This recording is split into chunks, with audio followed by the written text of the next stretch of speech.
In this July 6, 2018 photo, employees of a government-supported cultural center receive boxes with subsidized food distributed under a government program named CLAP in downtown Caracas, Venezuela. Some workers transfer the contents, cooking oil, flour, rice, canned tuna, to suitcases or backpacks for fear of becoming walking targets. AP photo, Fernando Lano, Panama City, AP. The June meeting was conducted behind closed doors far from the Klieg light attention normally focused on Venezuela. A round U-shaped table in a hotel towering above the Panama Canal, U.S. Treasury, Panama City, AP. The June meeting was conducted behind closed doors far from the Klieg light attention normally focused on Venezuela. Round U-shaped table in a hotel towering above the Panama Canal, U.S. Treasury Department officials distributed a list of suspected shell companies that they believe senior Venezuelan officials have used around the globe to siphon off millions of dollars in food import contracts amid widespread starvation in the oil-rich nation. That meeting, and several since, is part of a sustained campaign by the Trump administration to pressure President Nicolas Maduro by striking at the wallets of top officials in Venezuela's socialist administration. They know we're after them, and they know we're after them on a multinational basis because we're beginning to see the networks morph and new shell companies stand up and existing ones wound down, Marshall Billingsley, the Assistant Treasury Secretary for Terrorist Financing, said in an interview on the sidelines of the June meeting. At that session, forensic investigators from the U.S. and three conservative Latin American allies, Mexico, Panama and Colombia, traced transactions by companies believed to be controlled by a government-connected businessman, according to several participants who spoke to the Associated Press on the condition of anonymity because the deliberations were private. Since Donald Trump became president, dozens of senior Venezuelan officials have been sanctioned over allegations of corruption, human rights abuses and drug trafficking. Last year, Trump even threatened a military option to remove Maduro and, with senior aides and Latin American leaders, raised the possibility of invading the South American country. The focus on food is deliberate, said Billingsley, who led Trump's national security transition team.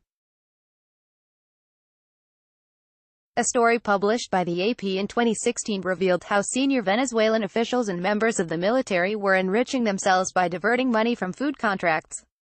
Since then, as hunger has spread, Maduro has moved to assert even greater control of food distribution, handing out monthly boxes of staples that critics label a form of dictatorial social control. Maduro said he began distributing the so-called CLAP boxes, a Spanish acronym for Local Committees for Supply and Production, as a way to circumvent an economic war being waged by his opponents. But critics say Maduro has essentially weaponized food, distributing the boxes primarily to government workers and supporters. As Venezuela has fallen deeper into turmoil, the CLAP program has become a tenuous lifeline for millions suffering due to barren supermarket shelves and hyperinflation. This goes beyond just corruption, said Billingsley, who was accompanied in Panama by Kenneth Blanco, the director of the Treasury Department's Financial Crimes Enforcement Network. This is literally looting the one social safety net program left. Billingsley would not discuss specific individuals or entities on the task force's radar, but said going after what he believes is money stolen from food imports by Maduro and First Lady Celia Flores is a top priority. The participants who spoke to the AP on condition of anonymity said a Colombian businessman named Alex Saab was a major focus of the Panama City meetings. Saab gained some prominence in 2011 after appearing on Venezuelan state TV with the late President Hugo Chavez to sign an agreement to build housing for the government. Investigators say he entered the food business through the Hong Kong-based Group Grand Limited, which they say bears the hallmarks of a shell company. Group Grand has been awarded contracts to provide at least 11.5 million CLAP boxes, according to a Venezuelan Food Ministry spreadsheet obtained by the AP. Prosecutors in both Miami and Colombia have been investigating Saab for more than a year. 4 U.S. and Colombian officials with knowledge of those investigations told the AP. All spoke on the condition of anonymity because of the sensitive nature of the probe. Sub's Miami-based lawyer, Richard Diaz, rejected allegations of any wrongdoing, saying his client has been subjected to undue scrutiny and harsh media coverage because of false testimony leveled against him.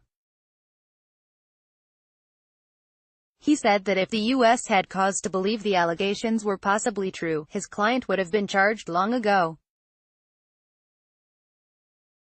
Saab said in a statement that he is being targeted by government opponents looking to sabotage Venezuela's economy. Instead, they should be thankful that despite so much bad press and international blockade, there are still businessmen willing to invest and believe in the country, he said. Estimates that at least 70% of the CLAP program is being gutted by corruption.